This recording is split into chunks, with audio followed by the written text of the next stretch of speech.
प्रकृति ने हमारे शरीर को 5 तत्वों से बनाया, लेकिन कलयुग के इंसानों ने उसमें एक तत्व और जोड़ दिया और वह है पैसा।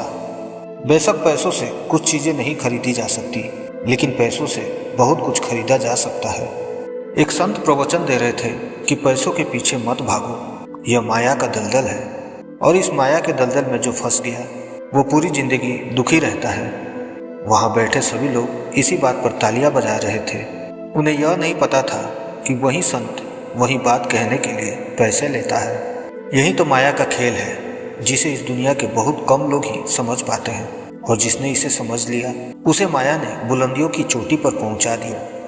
दोस्तों, आज के समय में पैसा कमाना जितना मुश्किल नहीं है, उससे भी ज़्यादा मुश्किल है पैसों को संभाल कर रखना। बहुत लोग होते हैं जिनके पास थोड़े बहुत पैसे आते हैं और वे लोग उड़ने लगते हैं। वे लोग पैसों का नियम नहीं जानते। आपने ध्यान दिया होगा कि सरस्वती की तस्वीर हमेशा बैठी हुई होती है और लक्ष्मी की तस्वीर खड़ी रहती है। सरस्वती यह कहती है कि मैं जल्दी नहीं आऊँगी, और यदि आ गई तो मैं वापस नहीं जाऊँगी, क्योंकि ज्ञान इतनी आसानी से अर्जित नहीं किया जा सकता, और यदि हमने एक बार किसी ज्ञान को अर्जित कर लिया तो वो ज्ञान हमसे कोई भी नहीं छीन सकता।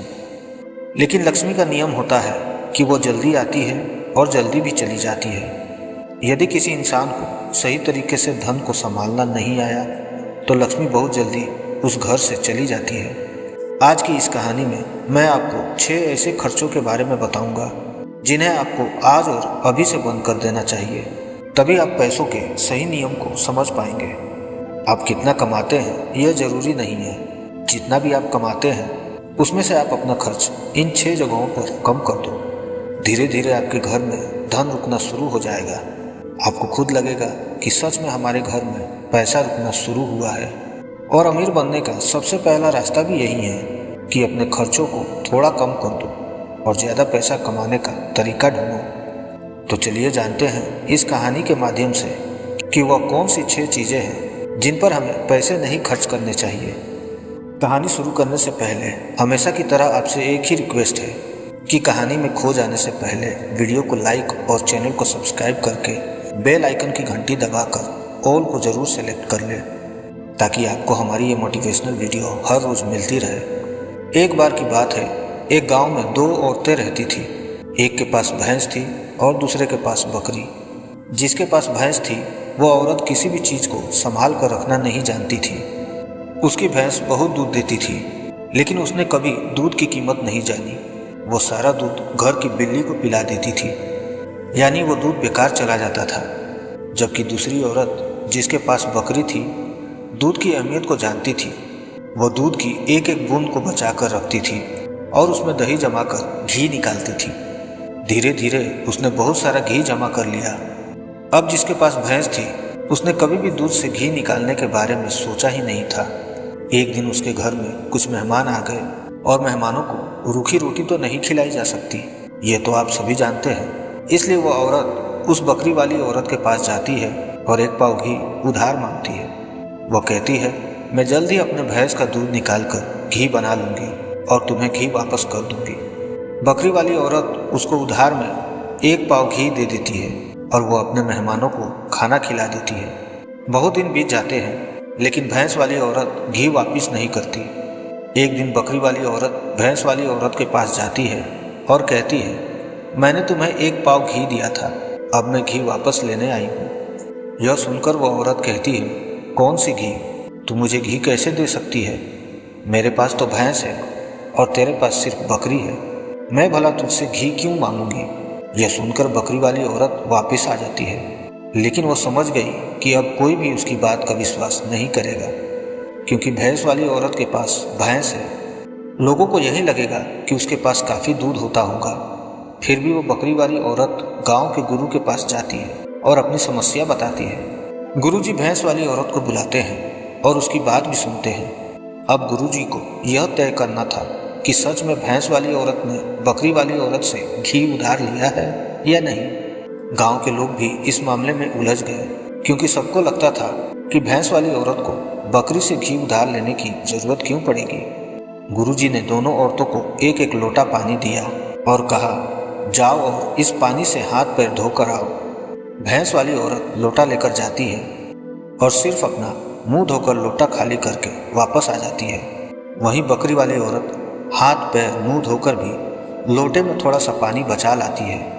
तब गुरुजी ने कहा, जिस तरह से बकरी वाली औरत ने थोड़े से पानी का सही उपयोग किया, उसी तरह से उसने अपने दूध का सही उपयोग किया और घी बनाया। जबकि भैंस वाली औरत के पास बहुत सारा दूध होते हुए भी उसने उसे व्यर्थ किया और इसलिए उसे घी के लिए उधार मांगना पड़ा। यह सुनकर गांव के लोग समझ गए कि किसने सच बोला और भैंस वाली औरत ने अपनी गलती मान ली। गुरुजी ने कहा, बूंद बूंद से घड़ा भरता है।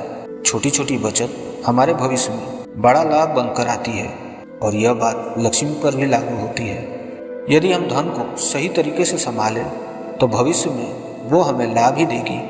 दोस्तों, अब आप यह कहानी समझ गए होंगे, तो आइए अब हम जानते हैं वे खर्च जो हमें आज से ही बंद कर देने चाहिए। लेकिन उससे पहले अगर आप अमीर बनना चाहते हैं तो हमारे चैनल को सब्सक्राइब कर लीजिए, क्योंकि हमारी वीडियोस आपको अमीर बनाने के लिए ही आती है। वीडियो पसंद आ रही हो तो लाइक भी कर दीजिए, क्योंकि इससे मुझे मोटिवेशन मिलता है। पहला खर्च, दिखावे का खर्च। आपके पड़ोस में किसी ने बड़ी कार ले ली तो आप तुरंत सोचते हैं कि मुझे भी लेनी चाहिए। यही दिखावे का खर्च आपको पूरी उम्र गरीब बनाए रखता है। दोस्तों, हम में से ऐसे बहुत से लोग होते हैं जैसे दूसरों के सामने अपना रुतबा बढ़ाने के लिए गाड़ी ले लेते हैं, महंगे जेवर ले लेते हैं, महंगे मोबाइल ले लेते हैं, या फिर कोई ऐसी महंगी चीज़ खरीद लेते हैं जिसकी हमें हमारी ज़िंदगी में कोई ज़रूरत भी नहीं होती। और जब उन्हें कोई समझाता है तो वो कहते हैं, हम किसी से कम है क्या। वे लोग ये नहीं समझते कि इससे हमारा सिर्फ नुकसान होता है, ना कि कोई फ़ायदा।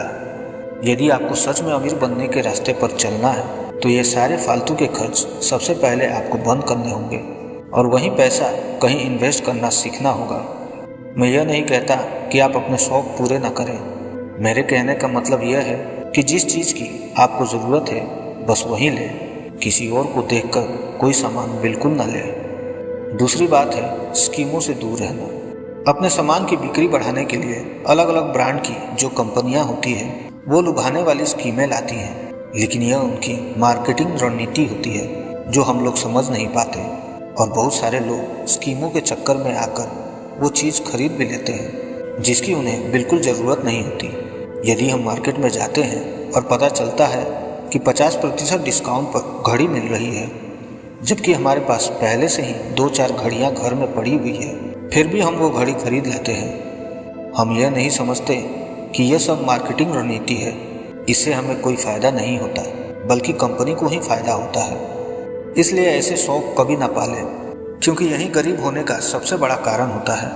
जिस चीज़ की हमें ज़रूरत भी नहीं है और हम उसी चीज़ में लक्ष्मी को खर्च कर देंगे तो उससे हमारे घर की लक्ष्मी नाराज़ हो जाती है और धीरे धीरे घर से निकलने लगती है। तीसरा खर्च है कर्ज। आज के समय में ज़्यादातर लोग कर्ज लेकर बड़ी बड़ी चीज़ें खरीद लेते हैं, जैसे गाड़ी, बंगला, मोबाइल, और फिर उसका पैसा भरते रहते हैं। जैसे कि आजकल हम लोग क्रेडिट कार्ड का इस्तेमाल करते हैं। क्रेडिट कार्ड हमें पैसा खर्च करने के लिए कहता है। जो पैसा हमारे पास है या फिर जो पैसा हमारे पास आने वाले हैं और उस पैसे को हम खर्च कर देते हैं। ज़रा सोचिए, हम अमीर कैसे बन पाएंगे। जो पैसा हमारे पास आए ही नहीं उस पैसे को भी हम खर्च कर देते हैं और हम अमीर बनने की वीडियोस देखते हैं, लेकिन उन बातों का पालन बिल्कुल नहीं करते। बहुत सारे लोग तो ऐसे भी होते हैं जो लोन लेकर ज़मीन खरीद लेते हैं और यह सोचते हैं कि जब इससे फ़ायदा होगा तो हम लोन चुका देंगे, लेकिन वो लोग यह नहीं समझते कि जितना फ़ायदा होगा उससे ज़्यादा लोन का ब्याज भरना पड़ जाएगा। तो दोस्तों, ऐसे काम कभी ना करें। कर्ज लेकर कोई भी चीज़ ना खरीदें। चौथी और सबसे बड़ी बात यह है कि आप अपने पैसों को कैश में रखकर ही खर्च करें। कभी भी मोबाइल फ़ोन के किसी ऐप का उपयोग करके पैसे खर्च ना करें। आपको शायद पता नहीं होगा, जब आप कोई भी सामान खरीदते हो और फिर फ़ोन से पेमेंट करते हो तो आपको पैसे खर्च करने में ज़्यादा तकलीफ़ नहीं होती, क्योंकि वो पैसा आपके जेब से नहीं जाता। लेकिन वहीं जब आप अपने जेब से निकाल कर पैसा खर्च करते हैं तो आपको महसूस होता है कि पैसे खर्च हो रहे हैं। अगर आपको यकीन नहीं हो तो आप ऐसा करके देख लेना। मार्केट में जाना और फिर किसी भी सामान का पैसा अपने फ़ोन से पे करना। इससे आपको ज़्यादा महसूस नहीं होगा कि आपका पैसा खर्च हो रहा है। लेकिन जिस दिन आप अपनी जेब से पैसे निकाल कर दोगे, उस दिन आपको जरूर लगेगा कि यार जेब से पैसा जा रहा है, मेरा पैसा खर्च हो रहा है, ज़्यादा पैसा खर्च हो रहा है। 5वीं बात जो आपको ध्यान में रखनी है, अपनी भावनाओं पर काबू रखना। अगर आपको कोई चीज़ पसंद आ रही है और आप उसे खरीदना चाहते हैं तो पहले ये देख लें कि क्या इस चीज़ की आपको सच में ज़रूरत है या नहीं। बहुत से लोग किसी चीज़ को पसंद करते ही तुरंत खरीद लेते हैं। कई बार ऐसा भी होता है कि कोई स्कीम वाले आते हैं और हमें लुभाने वाली चीज़ें दिखाते हैं। हमें वो चीज़ पसंद आ जाती है और हम उसे तुरंत खरीद लेते हैं। हमें ऐसी चीज़ें लेने से बचना चाहिए। हमें सिर्फ वही चीज़ लेनी चाहिए जिसकी हमें वास्तव में ज़रूरत है। 6ठी और आखिरी बात, कभी भी कोई बेकार का शौक़ ना पालें। आपको शायद इस बात का पता होगा कि हमारी दुनिया में महंगाई का सबसे बड़ा कारण शौक़ है। आजकल 10,000 का भी फ़ोन आ रहा है और वहीं 2 लाख का भी। फ़र्क सिर्फ इतना है कि किसी को 10,000 का फ़ोन रखने में संतोष है तो किसी को 2 लाख का शौक़ है।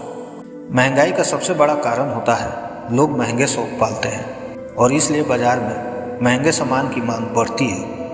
कंपनियां हमें शौक़ पूरा करने के लिए महंगे सामान लुभाने के लिए बनाती रहती है, क्योंकि उन्हें पता है कि लोग अपना शौक़ कभी नहीं छोड़ेंगे। इसलिए अपने शौक़ पर काबू रखें। जितना हो सके कम शौक़ पालें। शौक़ पूरा करने से ज़िंदगी नहीं चलेगी, बल्कि मेहनत करने से और पैसे को सेव करने से ज़िंदगी चलेगी। आज के समय में पैसा ही सब कुछ है। भले ही लोग कहते हो कि पैसा सब कुछ नहीं होता, लेकिन असल में देखा जाए तो पैसा ही सब कुछ होता है। तो दोस्तों, इस वीडियो में हमने कुछ फालतू खर्चों के बारे में बताया है जिन्हें आपको कंट्रोल करना चाहिए ताकि आपके पास पैसे रहें और ज़रूरत के समय वह आपके काम आ सके। जब पैसे ज़रूरत के समय काम आते हैं तो दिल को जो शांति मिलती है वह अद्भुत होती है।